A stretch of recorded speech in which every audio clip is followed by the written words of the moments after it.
Hello everybody, GrayStillPlays, and I'm here with a brand new video of the Culling. This particular video is going to go over the top 5 perks, in my opinion, that I think would help any player to play a little bit better in the Culling. Now, some things to note is that these particular perks are best used when you're not attempting to load out a very specific type of loadout.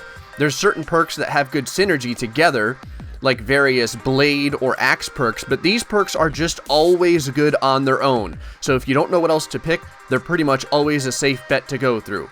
Let's start up with number 5. Number 5 is going to be Backpacker. Backpacker allows you to start the match with a backpack in your inventory, and that's pretty damn sweet. The backpack gives you 5 slots in order to carry things in, and considering that you may be stocking up on different stim injections or just various pieces of equipment that you might want, 5 slots instead of 3 is pretty good, especially when the crafted pack is only 4. Plus, you never know how long it's going to take before you actually find a backpack somewhere in the match, and you may already be dead by then.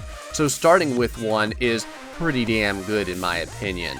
Now from there, we're going to be going on to number 4.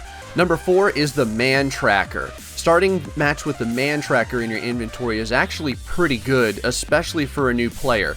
The Man Tracker basically allows you to find out where the closest opponent is and either approach him or stay away from him, basically allowing you to gauge how exactly you want the match to go. If you want to stay away from everyone and slowly gain experiences in the game itself so that you kind of learn how the different crafting goes and the looting goes, then you can. Or if you want to find someone and see if they're occupied and maybe get some good backstab damage in on them or hit them when they're not looking, then that's great too. The Man Tracker's pretty much good all around. Again, you could find it in the game, or you could just die before finding it. Either way, it's pretty good to be able to find out where the closest bastard is who might be jacking you in the kidneys a little bit later down the road. From there, we're going to go to number 3. Number 3 is actually a tie between 2 different perks that you can choose.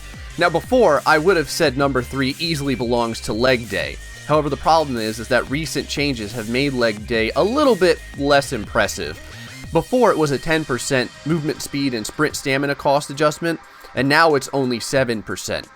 But if we look at these 2 particular perks, Speedy Spear, which adds 13% movement speed and sprint stamina cost while holding any spear, and Runs with Knives, you can see that these are almost double Leg Day, and you can pretty much always expect to either have a spear or a knife in your inventory, and swapping out the weapons is so quick in the Culling that just like in CSGO or whatever the first-person shooter is that allows you to run faster with a knife in your hand is, you can swap out, get the spear and the knife, and then you'll be able to move way faster than pretty much all your competition, either allowing you to catch up with them and stab them to death, or allowing you to run away so that you can find a better way to approach and have a better chance at victory. From there, we're going to go to number 2. Now, number 2 is one that various people would probably guess, but it has been changed recently. It's not as awesome as it used to be, but it's still very good, and that's CHEMIST. CHEMIST allows the stim effects to last twice as long. Considering most of them last 2 minutes, that means that they're going to be lasting 4 minutes, or roughly about a fifth of the match.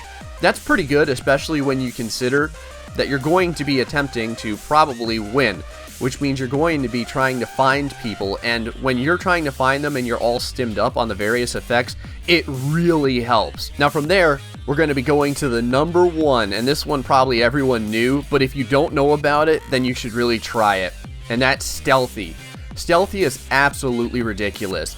It says movement and crafting are nearly silent, but they are basically completely silent. It's insane, especially considering how much noise you normally make in this game when either moving or trying to craft something. Stealthy is almost a necessity, and it's really good in basically any build.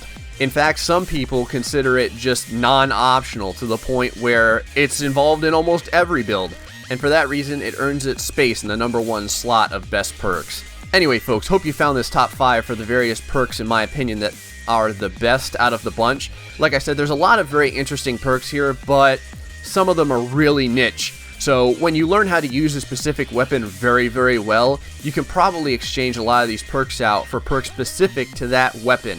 Until then, though, I'll see you guys later. Stay foxy, and much love.